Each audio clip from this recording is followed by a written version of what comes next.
Nah teman-teman, sebelum belajar, silahkan teman-teman siapkan dulu alat tulis dan buku yang diperlukan. Dan mari kita berdoa. Bismillahirrahmanirrahim. Rabbi zidni ilma warzuqni fahma. Wahai Tuhanku, tambahkanlah kepadaku ilmu dan kurniakan kepadaku kefahaman. Amin. Nah teman-teman, sekarang kita akan belajar di tema 4, berbagai pekerjaan, subtema 1, muatan pelajaran PPKN. Nah, di muatan pelajaran PPKN ini nanti kita akan belajar tentang pengamalan sila-sila dalam Pancasila. Tentunya teman-teman harus tahu terlebih dahulu bahwa Pancasila itu berasal dari bahasa Sangsekerta, yaitu panca mempunyai arti 5 dan sila mempunyai arti prinsip atau asas. Jadi, Pancasila sebagai dasar negara untuk mengatur penyelenggaraan negara. Nah, di sini Ustadz akan memberikan bunyi dan lambang kelima sila Pancasila. Tentunya teman-teman sudah hafal ya Pancasila semua. Nah, sila yang pertama itu simbolnya adalah gambar bintang. Bunyinya apa? Yaitu ketuhanan yang Maha Esa. Kemudian sila kedua itu simbolnya gambar rantai. Bunyinya apa? Kemanusiaan yang adil dan beradab. Selanjutnya sila ketiga itu gambar simbolnya adalah pohon beringin. Bunyinya apa? Persatuan Indonesia. Kemudian sila yang keempat itu gambarnya simbol adalah kepala banteng. Bunyi silanya apa? Kerakyatan yang dipimpin oleh hikmat, kebijaksanaan dalam permusyawaratan perwakilan. Dan sila yang kelima adalah gambar padi dan kapas. Nah, ini mempunyai bunyi sila keadilan sosial bagi seluruh rakyat Indonesia. Nah, itu adalah bunyi kelima sila dan tentunya teman-teman sudah hafal semua ya. Nah, sekarang kita akan belajar tentang makna sila pertama Pancasila. Yang mana sila pertama Pancasila tadi berbunyi ketuhanan yang Maha Esa. Nah, sila pertama ini mempunyai makna apa? Yang pertama adalah percaya kepada Tuhan yang Maha Esa sesuai ajaran agamanya masing-masing. Makna yang kedua adalah takwa dan menjalankan agama sesuai dengan agama yang dianutnya. Kemudian makna yang ketiga adalah saling menghormati kebebasan dalam menjalankan kehidupan beragama. Makna yang keempat adalah tidak memaksakan suatu agama kepada orang lain. Kemudian makna yang terakhir atau yang kelima adalah membina kerjasama dan tolong-menolong antar umat beragama. Nah, ini adalah makna dari sila pertama Pancasila. Nah, sekarang setelah kita tahu makna sila pertama Pancasila, kita coba aplikasikan dalam kehidupan kita sehari-hari. Nah, di sini Ustadz akan memberikan contoh pengamalan Pancasila sila pertama. Contoh pengamalannya apa? Yang pertama, Ustadz memberikan contoh taat menjalankan ibadah. Kemudian, contoh yang lain, tidak membeda-bedakan teman saat kita sedang bermain. Kemudian, contoh yang ketiga adalah bekerja sama antar pemeluk agama. Contoh yang keempat adalah menghormati teman lain yang sedang melaksanakan ibadahnya. Kemudian contoh yang kelima itu kita berdoa sebelum makan, sebelum minum dan lain-lain. Kemudian contoh yang keenam adalah berdoa sebelum kita belajar. Nah, ini adalah contoh kecil tentang pengamalan sila pertama Pancasila di dalam kehidupan kita sehari-hari. Sampai di sini teman-teman bisa dipahami ya. Nah, teman-teman, di dalam sila pertama Pancasila yang berbunyi ketuhanan yang Maha Esa, itu menghendaki apa? Menghendaki setiap orang untuk menjunjung tinggi agama dan kepercayaan terhadap Tuhan yang Maha Esa. Nah, di dalam kehidupan kita sehari-hari, tentunya perilaku-perilaku apa yang bisa dijadikan contoh yang sesuai dengan sila pertama Pancasila. Nah, di sini teman-teman silahkan disimak ya. Contoh yang pertama adalah percaya dan takwa kepada Tuhan yang Maha Esa.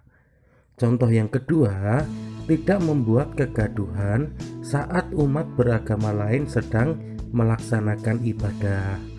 Contoh yang ketiga, saling menghormati dan bekerja sama antar pemeluk agama sehingga terbina kerukunan hidup antar umat beragama. Dan contoh yang keempat adalah tidak memaksakan suatu agama kepada orang lain. Nah, ini adalah contoh perilaku kehidupan kita sehari-hari yang bisa disesuaikan dengan sila pertama Pancasila.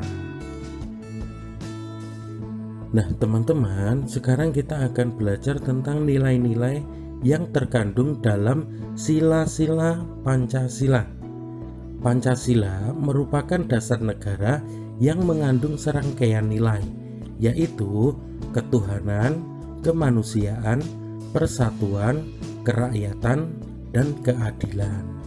Nah, di sini Ustadz akan memberikan nilai-nilai yang terkandung dalam sila-sila Pancasila. Kita urutkan ya. Sila pertama, ketuhanan yang Maha Esa, mempunyai nilai yang terkandung apa? Yang pertama, keyakinan terhadap adanya Tuhan yang Maha Esa. Yang kedua, ketakwaan terhadap Tuhan yang Maha Esa. Dengan cara apa? Menjalankan semua perintahnya dan sekaligus menjauhi segala larangannya. Makna yang ketiga, saling menghormati dan menghargai antar pemeluk agama yang berbeda-beda. Kemudian makna yang terakhir atau yang keempat adalah kebebasan menjalankan ibadah sesuai dengan agama dan kepercayaannya masing-masing. Nah, ini adalah makna dari sila pertama. Kemudian makna yang terkandung dalam sila kedua, kemanusiaan yang adil dan beradab adalah yang pertama, pengakuan terhadap adanya harkat dan martabat manusia. Makna yang kedua, pengakuan terhadap keberadaan manusia sebagai makhluk yang paling mulia diciptakan oleh Tuhan. Makna yang ketiga, menjunjung tinggi nilai kemanusiaan dan harus mendapat perlakuan yang adil terhadap sesama manusia. Kemudian makna yang keempat atau yang terakhir adalah mengembangkan sikap tenggang rasa agar tidak berbuat semena-mena terhadap orang lain. Nah, ini adalah makna yang terkandung dalam sila kedua. Nah, selanjutnya makna yang terkandung dalam sila ketiga Persatuan Indonesia adalah 1. Menempatkan persatuan, kesatuan, kepentingan, dan keselamatan bangsa dan negara di atas kepentingan pribadi dan golongan. Makna yang kedua, memiliki rasa tanah air dan bangsa serta rela berkorban untuk kepentingan bangsa dan negara. Makna yang ketiga, pengakuan terhadap keberagaman suku bangsa dan budaya bangsa dan sekaligus mendorong ke arah pembinaan persatuan dan kesatuan bangsa. Itu adalah makna dari sila yang ketiga. Makna yang terkandung dalam sila keempat adalah yang pertama, kedaulatan negara ada di tangan rakyat. Makna yang kedua, manusia Indonesia sebagai warga, masyarakat dan warga negara mempunyai kedudukan, hak, dan kewajiban yang sama. Makna yang ketiga, musyawarah untuk mencapai mufakat diliputi oleh semangat kekeluargaan. Makna yang keempat, mengutamakan kepentingan negara dan masyarakat daripada kepentingan pribadi atau golongan. Dan makna yang kelima, mengutamakan musyawarah dalam setiap pengambilan keputusan. Nah, ini adalah makna yang terkandung dalam sila keempat. Kemudian, sila yang kelima, keadilan sosial bagi seluruh rakyat Indonesia, mempunyai makna yang terkandung. Pertama, mewujudkan keadilan dalam kehidupan bermasyarakat dan bernegara, terutama meliputi bidang ideologi, politik, ekonomi, sosial, budaya, dan pertahanan keamanan nasional. Makna yang kedua, keseimbangan antara hak dan kewajiban serta menghormati hak-hak orang lain. Makna yang ketiga, bersikap adil dan suka memberi pertolongan kepada orang lain. Makna yang keempat, mengembangkan perbuatan-perbuatan terpuji yang senantiasa mencerminkan sikap dan suasana kekeluargaan dan kegotong royongan. Dan makna yang terakhir, cinta akan kemajuan dan pembangunan bangsa baik material maupun spiritual. Nah, teman-teman, itu tadi adalah contoh makna-makna yang terkandung dalam sila-sila Pancasila, baik dari sila pertama, kedua, ketiga, keempat, dan kelima. Teman-teman dipahami benar-benar ya.